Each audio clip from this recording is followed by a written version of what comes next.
Esse é o Ancapsu e nós vamos falar agora da bomba que o Michel Schellenberger acabou de soltar sobre as provas falsas usadas pelo Alexandre de Moraes contra as pessoas do 8 de janeiro. Cara, isso é muito importante. Eu tenho a impressão, ele não fala isso aqui, tá? Mas eu tenho a impressão que isso é justamente o material do Eduardo Tagliaferro. Você lembra que o Eduardo Tagliaferro falou que ia liberar material sobre o Alexandre de Moraes, né? E isso daqui tem toda a pinta de ser isso, tá? Justamente esse material que ele tem. Porque lembra, o Tagliaferro, o que vazou da Vaza Toga até aqui, foram justamente as situações referentes a dossiês para censura. Então o foco era exclusivamente a censura de pessoas na internet. Agora, o que está vazando aqui foi a força-tarefa montada pelo Alexandre de Moraes para levantar, ou mais do que isso, para inventar provas para manter pessoas presas pelo 8 de janeiro. Isso é muito importante nesse momento porque mostra duas coisas. Primeira coisa que mostra para o mundo isso, que o Alexandre de Moraes ele não está atacando só Bolsonaro.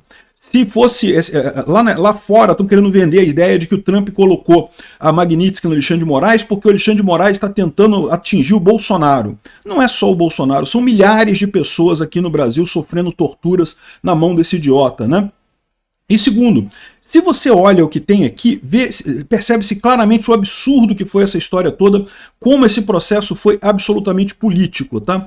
Vamos entender esse caso aqui. Essa notícia foi sugerida por Ei Nerds, Trunks, Peter aqui, Dino Sfat e as relíquias do buffet, e várias outras pessoas. Obrigado aí ao pessoal que sugeriu notícias lá no nosso site, no visãolibertaria.com, e obrigado a você que está assistindo o nosso vídeo. Se você gosta do nosso conteúdo, por favor, deixe o seu like e se inscreva aqui no canal, né? Pois bem, o Michel Schellenberger soltou esta bomba, vamos dar uma olhada nela aqui agora. O relatório é muito grande, está nessa coluna aqui que é acessível publicamente, foi escrito pelo David Agape e pelo Eli Vieira, então tem muita informação aqui, mas a gente vai dar uma olhada nos principais pontos, né? O principal ponto dessa história é que, de novo, o mesmo modus operandi que o Alexandre de Moraes usou na Vaza Toga para censurar pessoas, né? Então lembra como é que foi a Vaza Toga, né? Aquele conjunto de mensagens que vazou do celular do Eduardo Tagliaferro e que foi publicado pelo Glenn Greenwald, né, na Folha de São Paulo, em que mostrava como é que foi o processo de censura do Alexandre de Moraes contra a direita aqui no Brasil. Então, basicamente, dizia claramente que não tinha, não era como se o Eduardo Tagliaferro tivesse uma equipe para buscar posts polêmicos ou posts, não.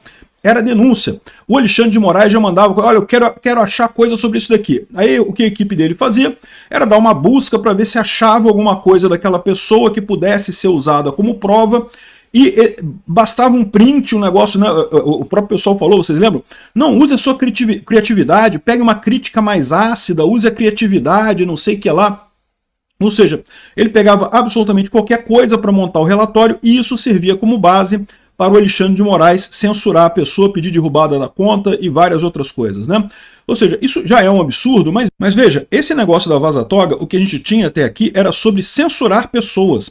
Agora a gente descobre que esse mesmo modus operandi foi usado exatamente num grupo de força-tarefa do 8 de janeiro, que o Eduardo Tagliaferro também fazia parte, e que era usado para tentar manter pessoas na cadeia. E o processo era exatamente o mesmo.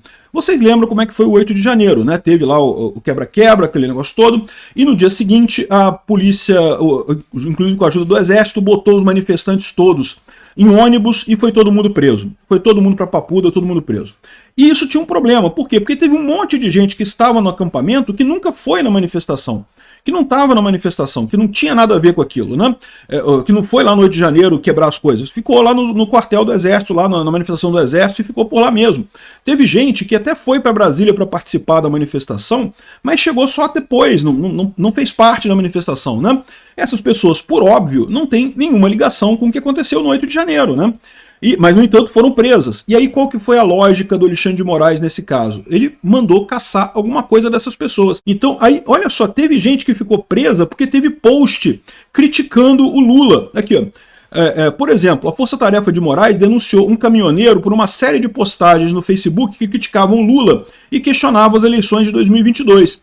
A acusação contra ele foi abolição violenta do Estado Democrático de Direito. O homem passou 11 meses e 7 dias na cadeia sem nunca ter cometido um único ato violento. Ele não quebrou nada, ele não fez nada lá em Brasília. O que tinham contra ele, o que tinha de prova contra ele, vasculharam as redes sociais dele e acharam posts em que ele criticava o Lula. É isso aí. Criticar o Lula, abolição violenta do Estado Democrático de Direito, né?